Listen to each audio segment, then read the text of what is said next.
आज मध्य प्रदेश का युवा पूरी तरह से बर्बाद। व्यापम घोटाला, नर्सिंग भर्ती घोटाला, पुलिस कांस्टेबल भर्ती घोटाला, शिक्षक भर्ती घोटाला, पटवारी भर्ती घोटाला, तमाम जो सरकारी नौकरियां थी वो घोटालों के भेंट चढ़ गए। कर्ज के तले दबे माता पिता के प्रेशर में मध्य प्रदेश का नवयुवक फांसी के फंदे पे झूलता रहा और शर्मनाक है कि पिछले 17 साल की सरकार में 17,000 से ज़्यादा बेरोजगार और छात्रों ने आत्महत्या कर।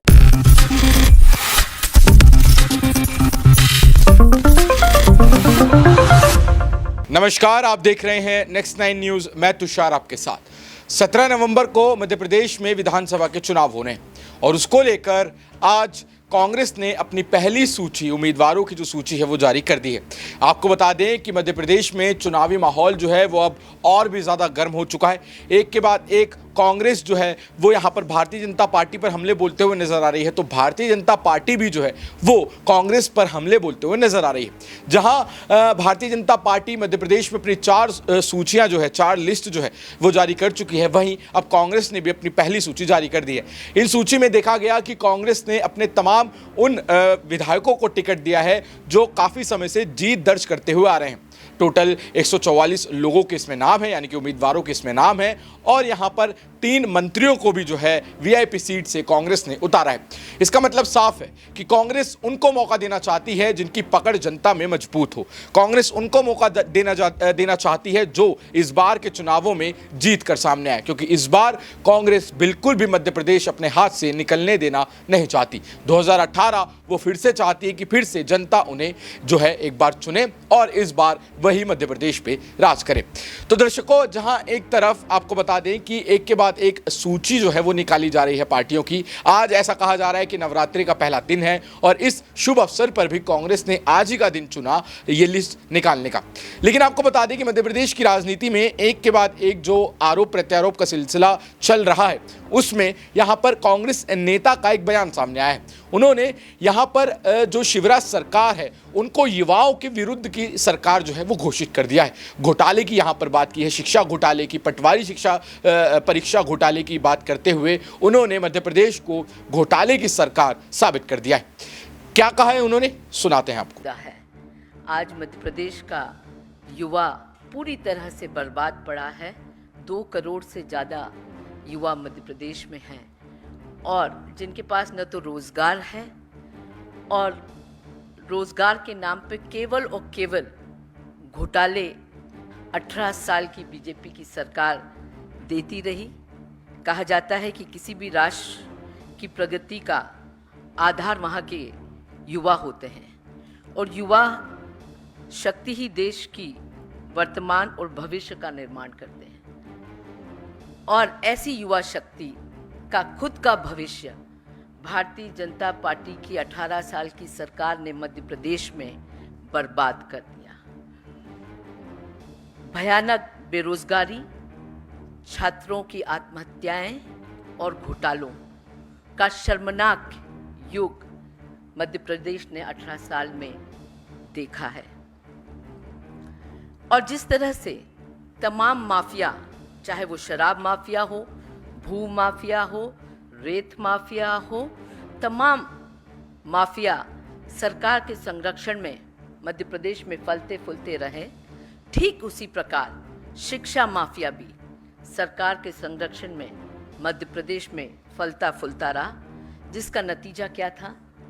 जिसका नतीजा था व्यापम घोटाला, नर्सिंग भर्ती घोटाला, पुलिस कांस्टेबल भर्ती घोटाला, शिक्षक भर्ती घोटाला, पटवारी भर्ती घोटाला। तमाम जो सरकारी नौकरियां थी वो घोटालों के भेंट चढ़ गई। पिछले 2022 में एम्प्लॉयमेंट एक्सचेंज में करीब 39 लाख बच्चे युवा रजिस्टर्ड थे और शर्मनाक है कि उसमें से सरकार केवल 21 लोगों को नौकरी दे पाई। केवल 21 लोगों को, फिर रिपीट करती हूँ, 39 लाख लोगों जो रजिस्टर्ड थे उसमें से केवल 21 लोगों को नौकरी मिली। MPPSC जो कि MP पब्लिक सर्विस कमीशन है, उसके द्वारा पिछले 5 साल में कोई नौकरी नहीं दी गई। हालत ये है कि मध्य प्रदेश में भर्ती परीक्षाएं पिछले 18 साल में न के बराबर हुई, और जो भर्ती परीक्षाएं हुई उनका रिजल्ट नहीं आया। कुछ जिनका रिजल्ट आया वो भ्रष्टाचार की भेंट चढ़ गए। हर व्यक्ति मध्य प्रदेश का जानता है कि पटवारी भर्ती परीक्षा में पास होने के लिए 15 लाख रुपए की बोली लगाई गई। 15 लाख लेके पटवारी एग्जाम को पास कराया गया। वहीं कांस्टेबल की भर्ती के लिए 8-8 लाख रुपए की बोली लगाई गई। और आज हालत यह है कि इंदौर जैसे शहर में ही करीब 4 लाख बच्चा छोटे शहरों का कोचिंग लेने आता है, पढ़ने आता है, तैयारी करने आता है इन एग्जाम्स की, जो कि उनको एक सरकारी नौकरी दिला सके। 5-5 साल से बच्चे वहाँ पढ़ रहे हैं, किराए का घर लेके एक एक कमरे में 4-4, 5-5, 6-6 बच्चे रहते हैं, क्योंकि माता पिता के पास इतना पैसा नहीं है कि उनके रहने खाने शिक्षा के लिए खर्च किया जाए। ऐसी बुरी स्थिति में भी रह के बच्चे बस एक सरकारी नौकरी के लिए मेहनत कर रहे हैं, पर जब रिजल्ट आता है पता लगता है कि भ्रष्टाचार के भेंट उनकी नौकरी चढ़ गई, और वो क्योंकि रिश्वत नहीं दे पाए घोटालेबाजों को, इसलिए उनको वो नौकरी नहीं मिली। जहां तक ये तो था सरकारी नौकरियों का आलम। अगर हम प्राइवेट जॉब की बात करें तो मध्य प्रदेश ऐसा प्रदेश है, दुर्भाग्यपूर्ण है कि मध्य प्रदेश ऐसा प्रदेश है जहां पिछले 18 सालों में निवेश के नाम पर कुछ भी नहीं आया।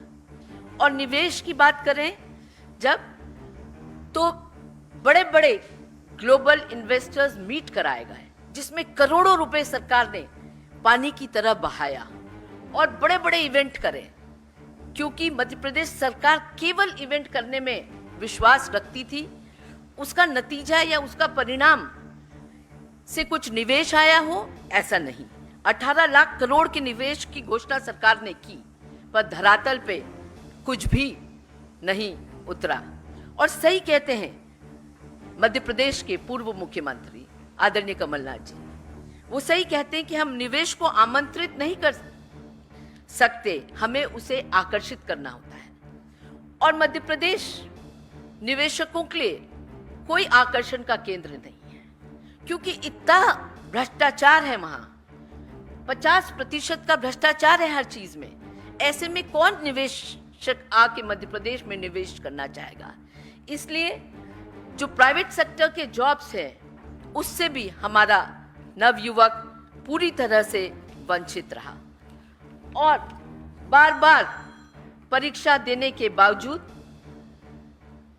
इन घोटालों के चलते कर्ज के तले दबे माता पिता के प्रेशर में मध्य प्रदेश का नवयुवक फांसी के फंदे पे झूलता रहा। और शर्मनाक है कि पिछले 17 साल की सरकार में 17,000 से ज्यादा बेरोजगार और छात्रों ने आत्महत्या करी है, जो कि आंकड़ा मैं समझती हूँ देश में सबसे बड़ा आंकड़ा है। पूरी तरह से मध्य प्रदेश का नवयुवक और छात्र निराश। तो देखा आपने किस तरीके से यहाँ पर एक के बाद एक जो है चुनावों के दौर में यहाँ पर आरोप प्रत्यारोप का दौर जो है वो भी शुरू हो चुका है। दरअसल अब इस पूरे मुद्दे पर बात करने के लिए हमारे साथी पत्रकार हमारे साथ मौजूद हैं। दौलत, तो दौलत, आपसे पहला सवाल मेरा यही रहने वाला है कि आज कांग्रेस ने अपनी पहली लिस्ट निकाल दी है। 144 जो उसमें उम्मीदवार हैं उनको यहाँ पर रखा गया, और मोस्टली जो उम्मीदवार हैं उसमें वो यही हैं जिनकी पकड़ जनता में बहुत मजबूत है और जो काफ़ी समय से जीतते आ रहे हैं। तो क्या लगता है कि इस बार जिस तरीके से यहाँ पर कांग्रेस ने अपनी ये रणनीति बनाई है कि हम उनको ज़्यादा चांस देंगे जिनकी जनता में पकड़ है, जो काफ़ी समय से जीतते आ रहे हैं, तो ये रणनीति जो है वो बनाई है इन्होंने, वो भारतीय जनता पार्टी को परास्त करने में कामयाब हो पाएगी? सबसे पहले देखें तो बीजेपी ने जो प्लान अपनाया कि यहाँ पर सांसदों को और पूर्व केंद्रीय मंत्री को उतारेंगे, वही फार्मूला अब कांग्रेस ने अपनाया तो बड़ा झटका यहाँ बीजेपी को लगा होगा कि हमने जो रणनीति चली वही कहीं हम पर उल्टी ना पड़ जाए। सबसे पहले तो ये बात, और देखा जाए तो जिस तरीके से घोटाले लगातार सामने आ रहे हैं यहाँ पर शिवराज सरकार के, जिसका खुलासा खुद कमलनाथ, दिग्विजय सिंह और रणदीप सुरजेवाला कर रहे हैं, तो कहीं ना कहीं ऐसा लगता है तो यहाँ पर फंसती हुई नजर शिवराज सरकार आएगी। और इस लिस्ट के बाद जो है बड़ा झटका बीजेपी को लगा होगा, क्योंकि ऐसे उम्मीदवार वो हैं कि मौजूदा विधायकों को वापस टिकट दिया गया। कई ऐसे लोग हैं जो अपने क्षेत्र में मजबूत हैं और यहाँ बीजेपी को झटका लगा होगा, क्योंकि उन्होंने अपने मौजूदा विधायकों को टिकट नहीं दिया। उन्होंने नए नए चेहरे उतारे, यहाँ पर वो कंपटीशन देना चाहते थे कांग्रेस को कि हम अपने केंद्रीय मंत्री उतार सकते हैं, लेकिन यहाँ पर उन्होंने क्षेत्र के नेताओं पर ही विश्वास करा, राज्य के नेताओं पर विश्वास करा, तो कहीं ना कहीं बड़ी चूक बीजेपी से हो गई, जिसका फायदा यहाँ कांग्रेस उठाती नजर आई है और क्षेत्र का अपना विकास करती नजर आ रही है। और यहाँ पर देखा जाए तो 2023 में कहीं ना कहीं तस्वीर मध्य प्रदेश की बदल सकती है। देखिए, जो भारतीय जनता पार्टी है उन्होंने अपनी 4 जो लिस्ट है वो निकाल दी है, लेकिन कांग्रेस ने आज अपनी पहली लिस्ट ही निकाली है। और यहाँ तक बताया जा रहा है कि मायावती भी जो है, उनकी पार्टी जो बीएसपी है, उन्होंने भी मध्य प्रदेश को लेकर अपनी पहली सूची जारी कर दी है। तो जिस तरीके से यहाँ पर एक के बाद एक जो पार्टियां हैं वो अपनी सूचियां निकालती जा रही हैं, और वहीं हम बात करें इंडिया गठबंधन की, क्योंकि मायावती इस समय जो है वो अकेले चुनाव लड़ने के पक्ष में है और वो अकेले ही चल रही हैं। तो क्या इसमें अगर मायावती भी अकेले ही चलती है और इंडिया गठबंधन में शामिल नहीं होती है जैसा वो कह रही हैं, तो उससे जो वोट बैंक है वो किसका कम होगा, इंडिया गठबंधन का या भारतीय जनता पार्टी का? वोट बैंक के नजरिए से देखें तो यहाँ पर दोनों का ही कहीं ना कहीं वोट बैंक कम होगा, कांग्रेस का भी और भाजपा का भी, क्योंकि उनके पास दलित वोट हैं और इतने समय से वो दलित वोटों को प्रभावित कर रही हैं। जहाँ भी वो चुनाव में उतरती हैं तो दलित वोट प्रभावित होते हैं। बीजेपी कांग्रेस दोनों को बराबर यहाँ नुकसान होता है, लेकिन बीजेपी यहाँ पहले से ही अपनी रणनीति में फंस चुकी है। वो अपनी रणनीति को समझ नहीं पाई कि उनको क्षेत्र के नेताओं का विकास करना है, कि उनको बड़ी जो पार्टी के बड़े नेता हैं उनका विकास करना है। क्योंकि यहाँ पे आप चेहरा देख रहे होंगे, मध्य प्रदेश में भी एक ही चेहरा है, प्रधानमंत्री नरेंद्र मोदी, और राजस्थान में भी एक ही चेहरा है। तो दोनों तरफ बीजेपी यहाँ फंस गई है और बीजेपी अब और फंस जाएगी जब बीएसपी यहाँ पर अकेले चुनाव लड़ेगी। और अगर कांग्रेस के साथ मिलकर लड़ती है, अगर इंडिया अलायंस में गठबंधन वो कर लेते हैं, तो यहाँ पर देखा जाए तो बीजेपी का सुपड़ा पूरा साफ हो जाएगा। जी, बहुत बहुत धन्यवाद आपका। तो जिस तरीके से भारतीय जनता पार्टी ने इस बार का अपना फॉर्मूला अपनाया है, बिना सीएम कैंडिडेट डिक्लेयर किए, मतलब बिना सीएम फेस को दिखाए, यहाँ पर प्रधानमंत्री नरेंद्र मोदी के चेहरे पर ही चुनाव लड़ा जाएगा। मध्य प्रदेश में, राजस्थान में, दोनों जगह ये फॉर्मूला जो है वो लागू हो गया है। उसको लेकर यहाँ पर भारी जो कहीं ना कहीं एक तरीके का सेटबैक है, यानी कि जो नेगेटिव पॉइंट्स है वो देखने को मिल रहे हैं। हालांकि पॉजिटिव पॉइंट्स भी इसमें काफ़ी सारे हैं, लेकिन विशेषज्ञों का भी यही कहना है, पत्रकारों का भी यही कहना है और जनता की भी यही राय है कि जब तक सीएम कैंडिडेट फेस को लेकर जो है वो डिक्लेरेशन नहीं होता है, तब तक यहाँ पर कहीं ना कहीं भारतीय जनता पार्टी के खेमे में भी जो है कहीं ना कहीं वो जो एक समन्वय है, यानी कि एक तरीके का जो कम्युनिकेशन है वो लैक रहेगा और नेता समर्थक ये जो लोग हैं आपस में इनकी सही से नहीं बनेगी। लेकिन कांग्रेस ने जिस तरीके से अपनी पहली सूची जारी कर दी है और वही कैंडिडेट्स को सबसे ज़्यादा मौका दिया गया है जिनकी पकड़ अच्छी है, वो यहाँ पर भारतीय जनता पार्टी को एक तगड़ा झटका देते हुए हमें दिखा सकते हैं। क्योंकि जिस तरीके से 2018 में हमने देखा था कि कैसे यहाँ पर कांग्रेस ने भारतीय जनता पार्टी को परास्त कर दिया था, लेकिन बाद में जो घटनाक्रम हुआ वो आप लोग जानते ही हैं कि कैसे सिंधिया की बगावत से यहाँ पर कांग्रेस की सरकार गिर गई थी। लेकिन अगर इस बार फिर से 2023 में यहाँ पर कांग्रेस की सरकार चुनी जाती है तो ये भारतीय जनता पार्टी के लिए एक बहुत बड़ा झटका साबित हो सकता है। अब आप इस बारे में क्या सोचते हैं, क्या राय रखते हैं, नीचे कमेंट सेक्शन में हमें ज़रूर बताएं और देखते रहें नेक्स्ट 9 न्यूज़। धन्यवाद।